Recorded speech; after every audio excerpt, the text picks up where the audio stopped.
Hola, buenas tardes y bienvenidos al programa 3 de Contrapunto. Hoy estamos aquí con la alineación titular. Aldo, buenas tardes. Hola, buenas tardes. Y Miriam, buenas tardes. Buenas tardes. Y como sabéis, bueno, nos gustan los temitas que no sean muy complicados y hoy vamos a hablar del TIP. ¿Y qué es el TIP? ¿Quién me puede explicar qué es el TIP?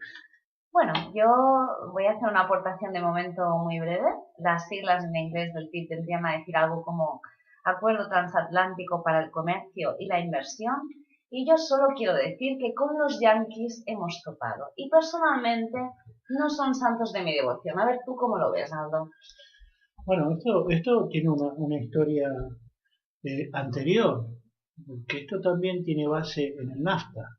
El NAFTA es un tratado que se quiso hacer en América Latina y que, gracias a Chávez, debo decir, los únicos que terminaron firmando ese tratado, que es bastante inconveniente, fue Canadá y México. Y a México así le va. Respecto al origen de este tratado, esto comienza en 1990 con Bush, una firma con Bush y Andreotti. Luego, en el 1998, hacen una declaración común Estados Unidos con Europa, para la parte económica. Y en 2007, y pongamos acento en los nombres que estoy diciendo, ¿no? Barroso, Merkel y Bush crean un consejo económico. Y esto es, este consejo es para la armonización legislativa del tratado. Y en 2011 se crea un grupo de alto nivel.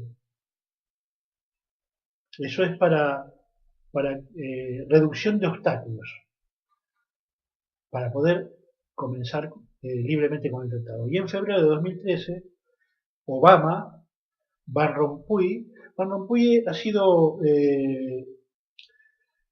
presidente del Consejo en 2010, del Consejo Europeo. Bueno, y decía, y en 2013 entonces Obama, Van Rompuy y Barroso preparan la firma para la fecha que será lo más próximo que ellos están planeando, será menos de un año o algo así. Esto, debo decirlo, el ciudadano de a pie no está para nada informado.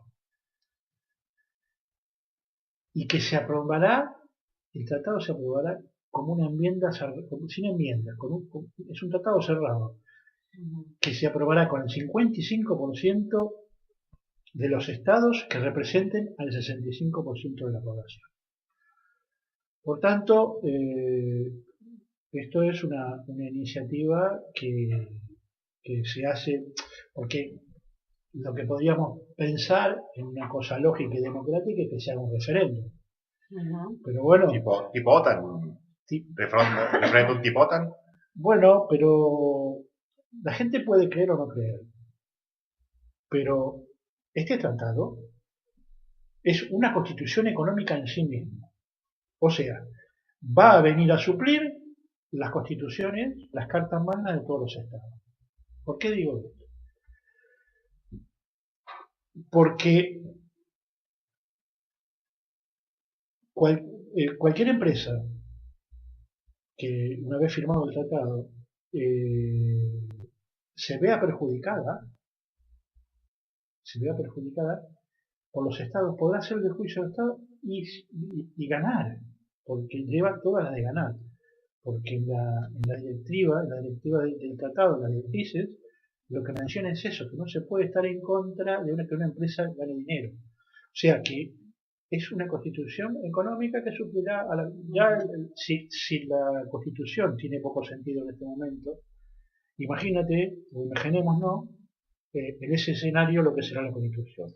Imagínate si se le da un gran poder a esta empresa que tiene que ganar dinero, que el TIP lo que propone es una determinada legislación que va a quedar por encima incluso que la propia legislación del país. Es decir, las leyes que tú decías, Aldo, que el ciudadano no está informado, pero es que ni siquiera muchas personas que, por ejemplo, se pueden dedicar al periodismo de investigación están informadas, porque es que en el 2013 se iniciaron las negociaciones con una total opacidad. Es decir, nadie sabe nada de esto.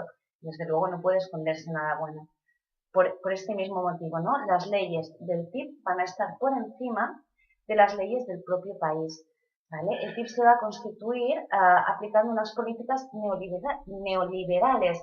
Y una vez esto suceda y esto esté firmado, se perjudique a quien se perjudique, no se van a poder aplicar otras políticas.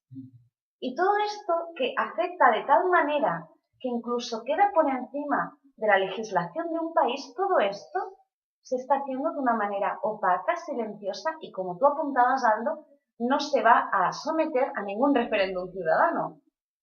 Y Ahí está. ratifico lo que tú dices de las ideas neoliberales impostadas, porque tú sabes que no se podrá cambiar, aunque haya mayorías, no se puede cambiar. Exacto. Entonces, la justicia se privatiza en el caso de dirimir alguna discrepancia sobre inversiones extranjeras. Se perderá así los derechos laborales. Fíjate, Estados Unidos suscribe únicamente de la OIT, de la Organización Internacional del Trabajo, de los 8 convenios, solo 2. O sea que eso limita la representación colectiva de los trabajadores. Se privatizan los servicios públicos, hay una rebaja salarial, igual que en el NAFTA en México. Por eso cuando nombraba el NAFTA era porque, si bien América Latina se unió, hablamos de países como Argentina, Venezuela, Bolivia, ¿no? Todos esos países se han unido, pero México no. México, como lo tiene como es el patio trasero de Estados Unidos, aceptó el acuerdo. Y luego Canadá. Supongo que Canadá tiene otra circunstancia. Pero México tiene unos problemas de salarios horribles, ¿no? Además, se trata de, cuando hablamos de que el TIP va a ser un acuerdo que va a perjudicar al ciudadano, es que ya están estudiadas las muy negativas repercusiones que podría tener no solo para los ciudadanos europeos, sino, como bien apuntaba Aldo, para todos los ciudadanos estadounidenses. Sí, después te diré que el tratado de esto tiene otra convergencia, porque es un tratado que va también con uno que se firma en Asia, que se ha firmado en Asia, y otro en el marco de la Organización Mundial de Comercio. Que ahí lo que se propugna es la liberalización de los servicios. O sea, todo va encaminado a las privatizaciones. Pero la duda que me surge es, ¿no estaba ya liberalizado el mercado? Sí, lo que pasa es que es verdad lo que tú dices, pero todavía una empresa, si hace las cosas mal, puede perder el juicio. Con este tratado, ¿no? Con este tratado se tiene la seguridad de que va a ganar un juicio si el Estado se sale o por culpa, o si se considera que por culpa del Estado ha perdido dinero la empresa, hace un juicio y lo gana. Y entonces terminarán todos los ciudadanos del Estado pagándole a la empresa privada por esa situación. O sea, lo que dije al principio, la constitución económica esta, que no es más que eso, viene a suplir a todas las constituciones de todos los estados. Y bueno, a mí me parece ser verdaderamente grave, porque si bien el TIP aún no está aprobado y ya estamos viendo cómo en España día tras día los trabajadores están perdiendo derechos, vamos a ponernos en el supuesto de que el TIP se aprueba y hay una limitación de sindicatos, es decir, una limitación, como tú decías, de la representación colectiva de trabajadores. Si nos quedamos sin sindicatos, ¿qué va a pasar entonces? Porque a pesar de que hoy en día sí que existen los sindicatos, no dan una respuesta a estos derechos laborales que no tienen los trabajadores. Pues imagínate si se empiezan a limitar aún más estos sindicatos.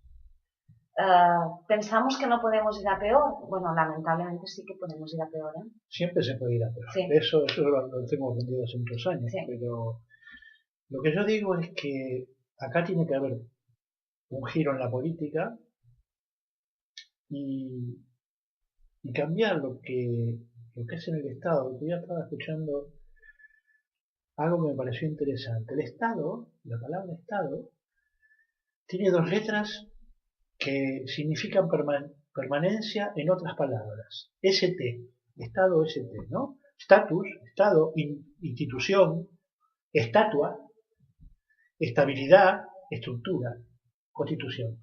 Todas esas palabras tienen el ST. El ST significa permanencia. Un estado permanente que no cambia. Nosotros tenemos que aplicar, y yo creo que ahora la inserción de Podemos puede representarlo, el pensamiento crítico, porque aún en estados revolucionarios,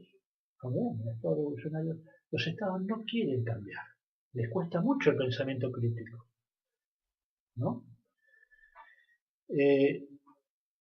Entonces, para llevar a la idea este pensamiento crítico a la acción, hay cuatro cosas que hay que hacer, que supongo que es las que está haciendo Podemos, ¿eh? Audacia, astucia, humildad y compasión. En esas cuatro palabras se resume un pensamiento crítico hacia el Estado y sacar esa permanencia que le da la palabra ST, la letra de ST a todas estas palabras que yo he dicho. No obstante, y esto yo ahora te lo planteo desde la duda, Aldo, si se aprueba el TIP, ni siquiera Podemos podrá salvarnos. No. Un momento. El TIP será problemático y será difícil, pero para aprobarlo tiene que pasar por la Cámara. Entonces, si nosotros, esto es lo que yo digo, si se logra cambiar la política, la Cámara no va a ser la misma que está ahora. Entonces, claro, los estados tienen que ratificarlo. Hombre, bueno sería. Pero el país podía blindar esta ley con su constitución, haciendo un cambio constitucional, por ejemplo. No. Me vengo a referir. En caso de la OTAN, o sea, bueno, todos votaron que sí, pero nos ponemos a pensar que se nos hace una votación de carácter europeo. Y resulta que Alemania y Francia votan que no, y todos que sí. Sería un poco absurdo, ¿no? Tener una comunidad, o se votará toda la comunidad, o ya está decidido. 55% que represente al 65% de la población. O sea, ¿podría ser el propio Parlamento Europeo el que lo votara? Sí, de hecho va a pasar por el Parlamento Europeo. Pues complicado lo tenemos, porque sí, allí... Yo es que... Bueno, pero... Fíjate que es que nada más leer un poco la historia y de dónde viene el TIP, que nada más aparecer los nombres de George Bush y Angela Merkel, es que es un cuento de terror. Sí, ya da miedo, da miedo. De verdad que sí. Claro. Bueno, señores, pues entonces... Y Barroso, que Barroso también ha sí. sido un dilapirador de estas, defensor a ultranza de estas políticas neoliberales que tenemos ahora y que tienen consecuencias. Pero lo que yo me refería era que cuando te digo el 55% que representa el 55% de la población, yo pienso también en los países del sur. O sea, pienso en Grecia, que Grecia, si gana Cipia, no me acuerdo cómo se llama la sigla, el nombre este. Bueno, es Chipras, pero Chipras. las siglas... Bueno, pero si gana él, yo creo que ellos tendrán una postura en definitiva parecida a la que podría tener España en un supuesto gobierno de Podemos. Y lo mismo yo creo que pasaría con Italia. Por lo tanto, desde luego tampoco le vamos a dar todas las posibilidades, por lo menos un poco de esperanza. No, en absoluto, es lo que te iba a decir. O sea, yo pongo toda la esperanza en que cuando el TIP llegue a las cámaras españolas, estas cámaras sean gobernadas por Podemos, porque si no, de estar gobernadas por el Partido Popular, nos venden. Y sinceramente creo que además tenemos una historia de España en las guerras presionada o convenida por Estados Unidos. Quiero decir que no creo que estas relaciones hayan sido nunca fructíferas ni buenas. Y entonces, bueno, realizar un acuerdo de este tipo tan grave con Estados Unidos me da miedo, la verdad. Yo debo decir que esto de de la forma de vida de los países del sur de Europa, lo que hacen es que el ciudadano termina por ser un superviviente, ¿no? Y al final es la pobreza, que el otro día decían que habría que tomar conciencia de ser pobres, porque ahí es donde nos podemos revelar. Y los pobres por ser pobres solo son maravillosos desde la perspectiva de quien busca su propia salvación. Por ejemplo, una monja, digamos, ¿no? Un cura, si te gusta. ¿Por qué? Porque encuentran la salvación, su propia salvación, en el martirio o en la ayuda. Pero políticamente,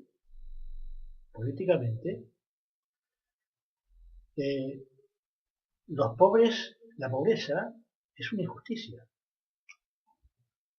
No va más allá, no va a buscar nada en la salvación propia, sino que hay que dejar esa pobreza de lado. Bueno, pero que esto se sobreentiende como que siempre que hayan burros y la gente a caballo. Para haber ricos o muy ricos tiene que haber pobres. Yo creo que debemos, nuestra obligación es ser objetivos.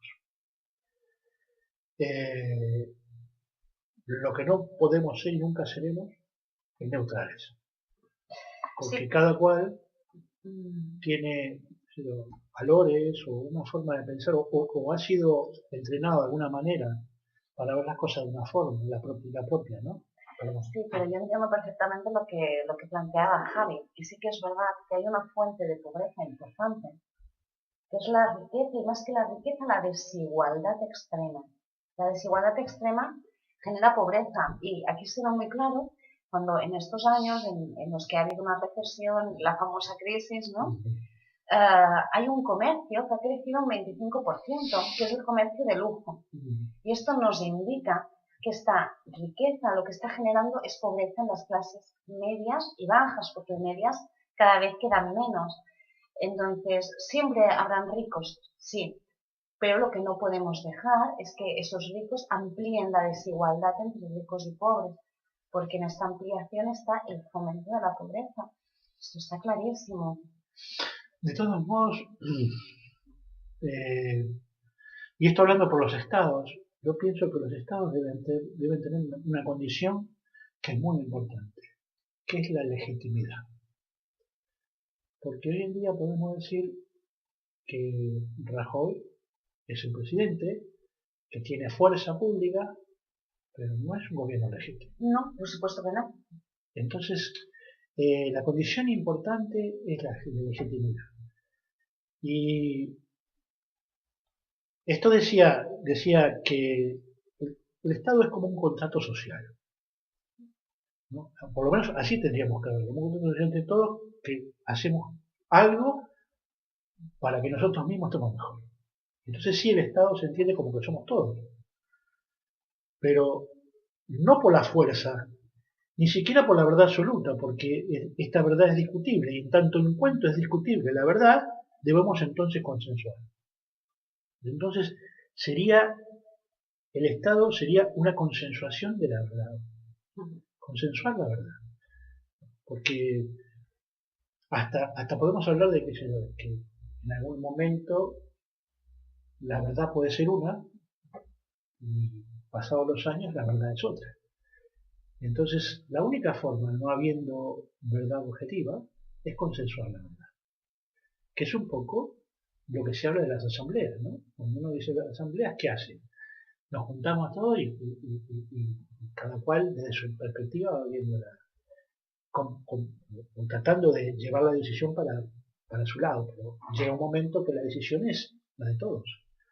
¿Pero creéis que el país me refiero a España, está preparado para este cambio? Sí. El país, entendiéndolo como el máximo porcentaje de su población, que son los españoles y españolas de a pie, no tan solo está preparado, sino que es que necesita este cambio, que lo busca y que lo ha provocado. El pueblo, la mayoría de la población, está tan preparado que incluso se ha atrevido, afortunadamente, a provocar este cambio. Ahora bien, la política que tenemos a nivel estatal, la política que tenemos a nivel europeo, el sistema económico con el gran poder que se le otorga a los bancos, ni está preparado, ni quiere estarlo, obviamente. Pero el país sí.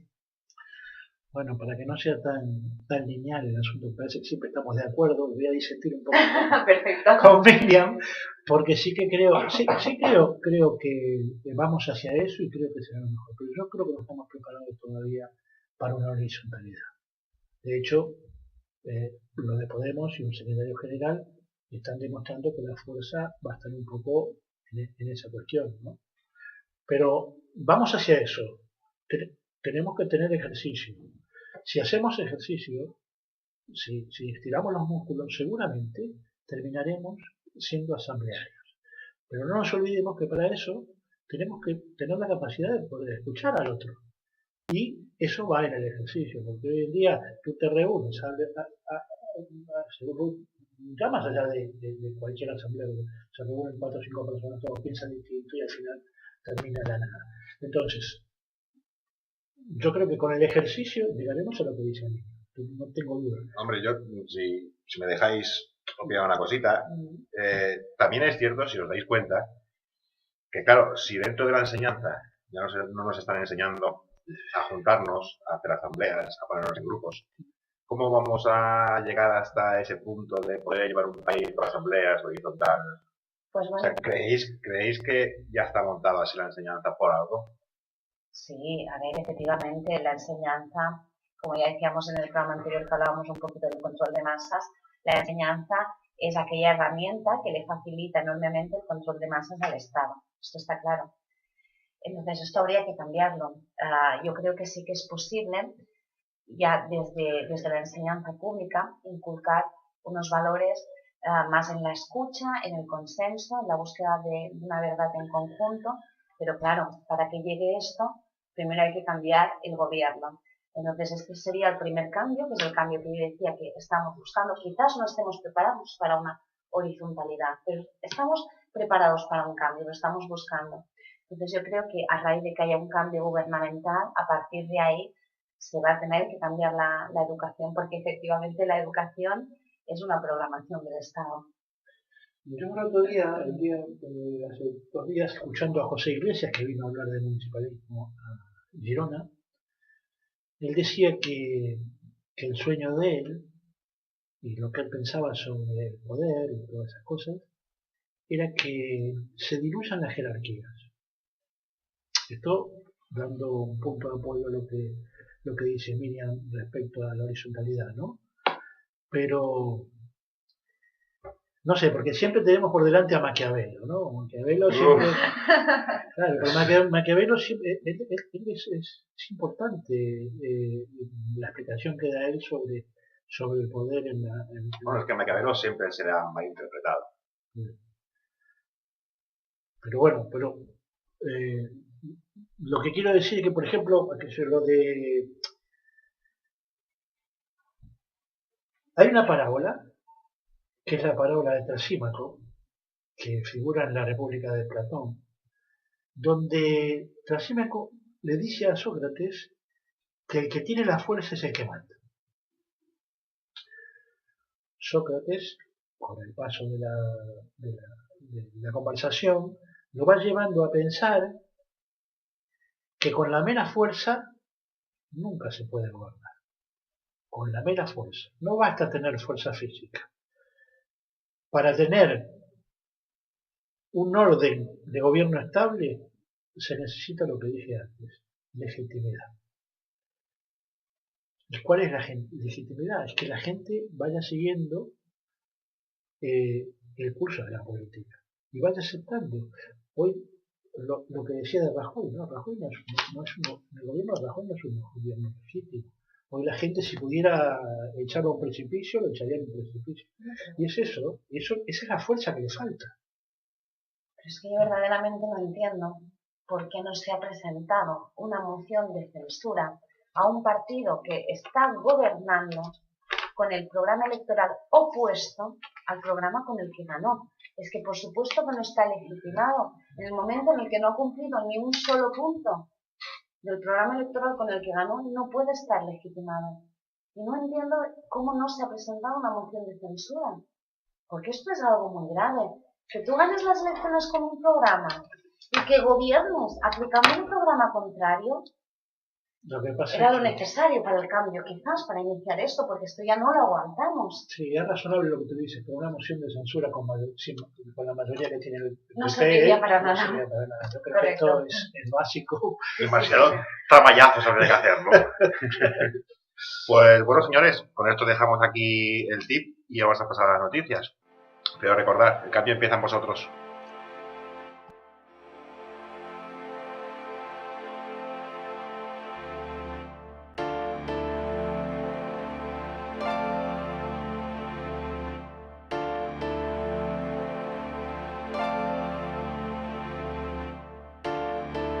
Buenas, señores. Y hoy en las noticias, los salarios en España se sitúan a niveles inferiores a los del año 2007.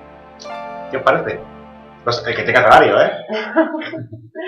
Pues bueno, me parece un reflejo muy claro de lo que está pasando, ¿no? Que tenemos unos dirigentes que dicen, hay una recuperación económica, que sí, señor, que yo a usted no le niego que la prima de riesgo esté mejor, pero este es el precio, es que me parece un precio carísimo por un crecimiento que es macroeconómico, porque la gente no lo está notando, y esa es la prueba, ¿no? Que los salarios se sitúen por debajo de los del 2007 es la prueba de que no va bien. Estamos teniendo un crecimiento a nivel de unos dígitos, como puede ser la prima de riesgo, pero no estamos creciendo. La población, o sea, está en recesión, está perdiendo.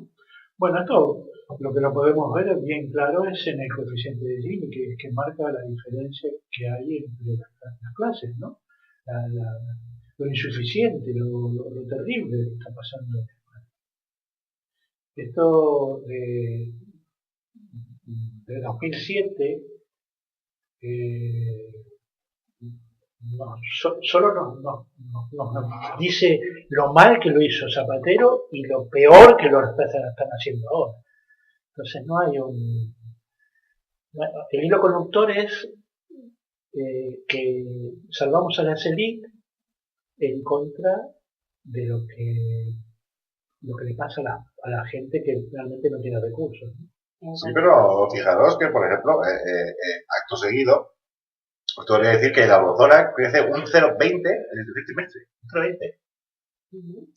Bueno, pero o sea, vuelvo un poco a lo que comentaba antes. Si yo no pongo en duda que crezca la eurozona, pero es que son parámetros muy macroeconómicos que no tienen en cuenta lo que está pasando a las personas, ¿no? Que es que este crecimiento va en contra de las personas, de los derechos fundamentales de las personas, como son la vivienda, la educación y la sanidad, y en contra de la dignidad de las personas.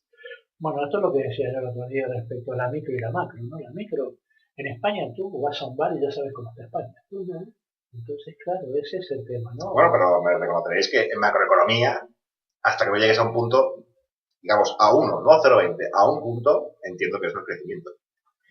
Sí, pero bueno, aquí ya entramos en el tema de transgiversar la información como mejor le conviene al uno o al otro. Si te quieren vender un 0,20 como un crecimiento, como, tranquilos. Lo que no saben es que por más que te digan que han crecido un 0,20 o ha crecido 3 puntos, nosotros eso ya no nos lo tragamos, porque ya sabemos cómo están las cosas. Ya sabemos que ese crecimiento de darse en mayor o menor medida a nosotros no nos va a afectar porque vamos a seguir en recesión. La gente de a pie, sí, es triste, pero es así. Y bueno, si queréis acabamos con la noticia de la semana. A ver. Y Errejón dice que no se presenta a hacer sus 40 horas dentro de la universidad. Esta es la noticia. Pero ahora yo os quiero hacer una pregunta. ¿Qué político sabéis que hace 40 horas? ¿Rajoy ficha 40 horas? No. Mato ya no, ¿eh? Mato ya no ficha 40 horas.